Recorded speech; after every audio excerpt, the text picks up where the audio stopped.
উৎসব উদ্দীপনার মধ্য দিয়ে ফ্রান্সে মহানবমী অনুষ্ঠিত হয়েছে। ফ্রান্স প্রতিনিধি রাসেল আহমেদের রিপোর্টে বিস্তারিত। সাথে আছে আমি রাজিয়া সুলতান। আপনারা দেখছেন I1 টিভি। শত শত প্রবাসী বাংলাদেশিদের উপস্থিতিতে পূজা মণ্ডপ এক মিলন মেলায় পরিণত হয়। জয় শ্রীরাম প্যারিস ফ্রান্সের আয়োজনে 5 দিন ব্যাপী দুর্গাপূজার মহানবমী অনুষ্ঠিত হয়েছে।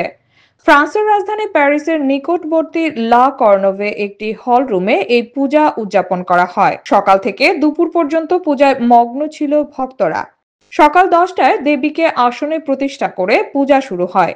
ভক্তরা দেবীর চরণে ফুল অর্পণ করেন এবং বিশেষ মন্ত্রোচ্চারণ সহ এই অঞ্জলি প্রদান করা হয়।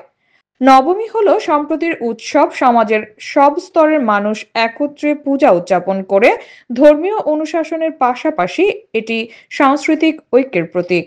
পরে সন্ধ্যা থেকে রাত পর্যন্ত জমকালো সাংস্কৃতিক অনুষ্ঠান অনুষ্ঠিত হয়। পূজাতে আসা ভক্তরা ধন্যবাদ জানান জয় শ্রীরাম সংগঠনকে প্রবাসের মাটিতে এত সুন্দর দুর্গাপূজার আয়োজন করার জন্য। তারা বলেন, পূজা মণ্ডপ মনে হয় এক টুকরো বাংলাদেশ এবং তারা আশা করেন প্রতিবার এ ধারাবাহিকতা অব্যাহত থাকবে। সে সাথে আয়োজকরা আগামী কালী পূজার নিমন্ত্রণ জানান। শুভেচ্ছা। নমস্কার, জয় শ্রীরাম প্যারিস ফ্রান্সের পক্ষ থেকে আমরা শারদীয় দুর্গাপূজা অনুষ্ঠান করতেছি।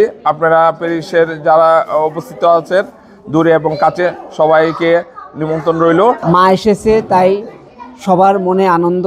জয় শ্রীরাম প্যারিস ফ্রান্স এবার প্রথম দুর্গাপূজা করতেছে।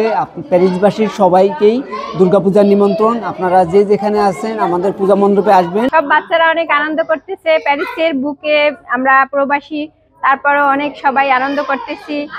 আমাদের খুব ভালো লাগছে। সবাই আসবেন। সবাইকে জয় শ্রীরামের পক্ষ থেকে শারদীয় শুভেচ্ছা, আন্তরিক অভিনন্দন। নমস্কার। সকলকে শারদীয় শুভেচ্ছা প্যারিস ফ্রান্স পক্ষ থেকে। সবাইকে শুভ শারদীয় শুভেচ্ছা। জয় শ্রীরামের পুজো পক্ষ থেকে আমরা সবাইকে মহা অষ্টমী শুভেচ্ছা জানাচ্ছি। আপনারা সবাই আসবেন। এতক্ষণ সঙ্গে থাকার জন্য ধন্যবাদ। I1 টিভি নিয়মিত আপডেট পেতে ভিজিট করুন আমাদের ওয়েবসাইট, ফেসবুক, ইনস্টাগ্রাম ও ইউটিউব চ্যানেলে।